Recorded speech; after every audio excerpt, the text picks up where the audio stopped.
I didn't know it at first. I thought I was lucky. I thought I had found the kind of man every woman prayed for. Tall, charming, attentive. He opened doors, remembered small details, even cooked once or twice. In the beginning, it felt like a dream. But dreams don't last forever. And some dreams turn into nightmares before you even realize you're trapped inside one. I met Daniel at a wedding.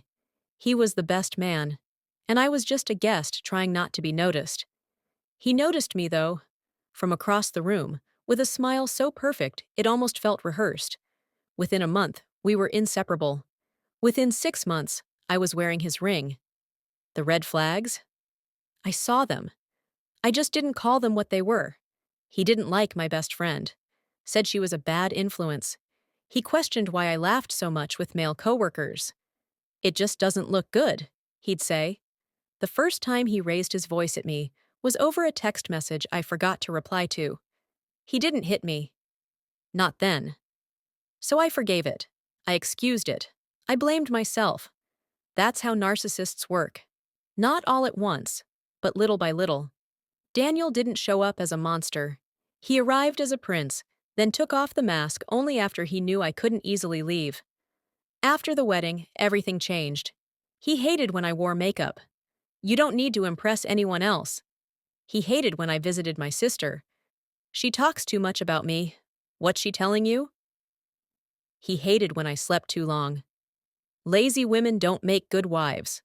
I remember the first time I sat in the bathroom with the door locked, phone in hand, Googling signs of emotional abuse. I didn't want to believe it. I didn't want to label my marriage that way. I had promised forever. I had taken vows. But slowly, Daniel chipped away at who I used to be. I stopped wearing the clothes I loved. I stopped talking to friends. I stopped smiling in pictures. He never hit me. That's what I kept telling myself. But every day, he made me feel smaller, worthless, confused. I would apologize for things I didn't do just to keep the peace. I started questioning my memory. He'd say things like, "I never said that. You're making things up." Even when I was sure I remembered. Gaslighting. That's what it was. But I stayed. Because he always had a way of pulling me back. A single kind gesture, a rare apology, a promise to change. I didn't know it yet, but my soul was slowly fading. And I was beginning to forget who I was before Daniel. But the breaking point? Oh, it was coming. I used to think emotional abuse wasn't real abuse. Because he didn't hit me, I thought maybe I was being dramatic. Maybe I was just too sensitive. But that's exactly how Daniel wanted me to think. Confused, doubting myself, second-guessing my reality. That's what made him powerful. It started getting worse after I lost my job. I was laid off during a round of company cuts, and I remember crying in the kitchen, terrified of what he'd say. Not because I did anything wrong, but because I knew what it meant. He'd have full control now. And he did. He used it like a weapon. "No wonder they let you go," he said coldly. "You can barely run a house, let alone a team." I tried not to cry. I laughed it off like it didn't sting. But inside, I was breaking. He began monitoring everything, what I cooked, how I dressed, even how much toothpaste I used. He called it being responsible. I called it living in a cage. Then came the passwords. He changed the Netflix login and wouldn't tell me. He locked the Wi-Fi and said, "You don't need to be online all day." Even the bank app. I was no longer allowed to check our finances. That's when I started to feel unsafe. Not just emotionally, physically. There was this one night I'll never forget. We had a small argument. I don't even remember what triggered it. Maybe I didn't season the stew the way his mother used to, but something in his eyes. It shifted. He wasn't yelling this time. He was calm. Too calm. He stood in front of the bedroom door and said, "You're not leaving this room until you apologize properly." I froze. "I already said I'm sorry," I whispered. He tilted his head, smirked, and said, "No, not like you mean it." I tried to step past him. He slammed the door shut, not on me, but close enough to make me jump. "Try again," he said. Cold, flat. no emotion. That night, I realized something terrifying. This man enjoyed my fear. When he finally let me out, I didn't cry. I didn't scream. I just stared at myself in the bathroom mirror for a long time.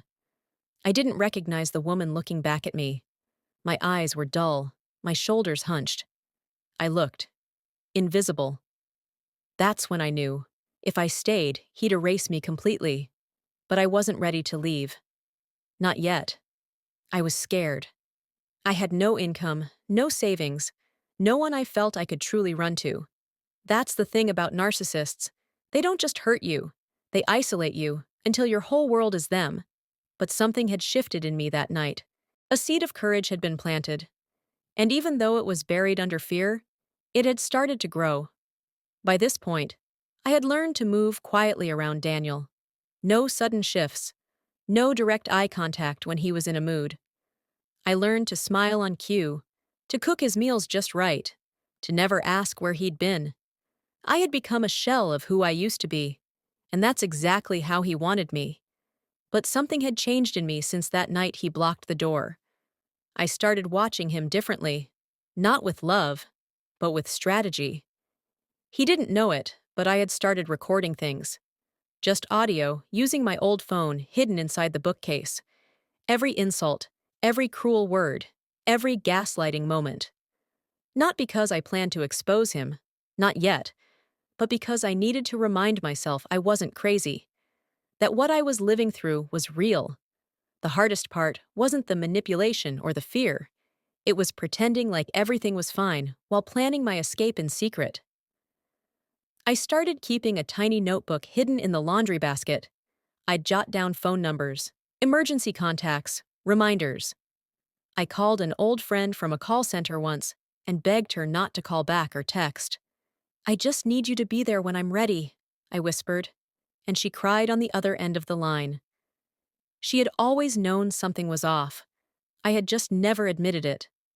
But Daniel was smart, too smart. And soon, he started getting suspicious. "You've been quiet lately," he said one night. "Too quiet," I laughed. "Just tired." He narrowed his eyes. "You're lying." That night, I slept with my heart pounding in my chest. He didn't touch me, he didn't speak, but I could feel the storm building, like he was trying to read my thoughts, decode my silence. Narcissists can smell when control is slipping. Then, one afternoon, I made a mistake. I left my notebook half tucked under a towel, just enough for the edge to show. When I came back from the grocery store, it was gone. He didn't say a word. He just looked at me with this slow, dangerous smile. "Planning something?" he asked, holding up the notebook like it was a trophy. My stomach dropped. I tried to play dumb. "That's just my old journal." He tossed it onto the table. "You think you're smarter than me?" That night, I didn't sleep. I knew I had to leave. Not next month, not next week. Now he knew. And a man like Daniel, when he realizes he's losing control, becomes even more dangerous. I didn't have a full plan anymore. But I had fear. I had proof. I had a friend waiting for my call. I just needed one thing, the right moment. And that moment came faster than I expected. The night I escaped didn't feel heroic. It didn't feel strong. It felt messy, terrifying, and like my lungs were collapsing inside my chest. It started with a slap. The first one.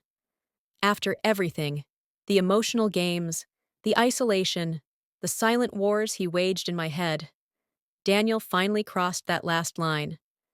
I'd been talking too much during dinner, according to him. "You talk like you're important," he hissed. Then his hand met my face so hard I tasted blood.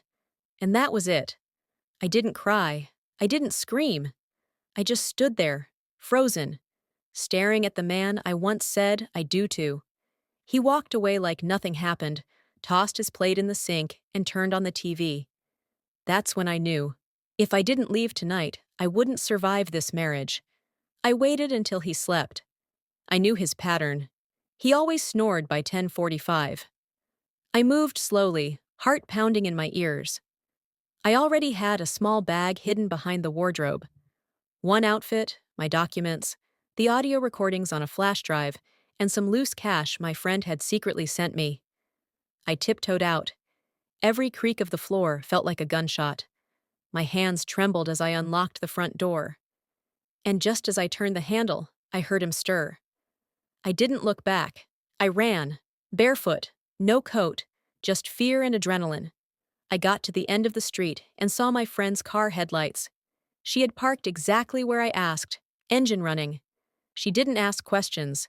She just opened the door and pulled me in like she'd been waiting for this moment as long as I had. I looked back at the house one last time, not with sadness, but with relief. That house had nearly killed me. That man had erased almost every part of me. But not all, not completely. I still had a voice, and now I had a story. Today, I live in a different city. I'm rebuilding, one step at a time. I still flinch sometimes. I still wake up from nightmares. But I smile again, for real. I wear what I want. I laugh without apology. I speak without fear. To anyone watching this right now who feels trapped, silenced, broken, I see you. You are not alone. And you are not weak. Leaving isn't easy. It's terrifying. But staying can destroy you. So if you've made it to the end of this story, I want to ask, have you ever escaped someone who tried to break you? Or do you know someone living this life right now? Please share your thoughts in the comments. Your words might be the lifeline someone else needs. And if you're still in it, still figuring out how to leave, know this. You are not crazy. You are not too sensitive. And you deserve peace.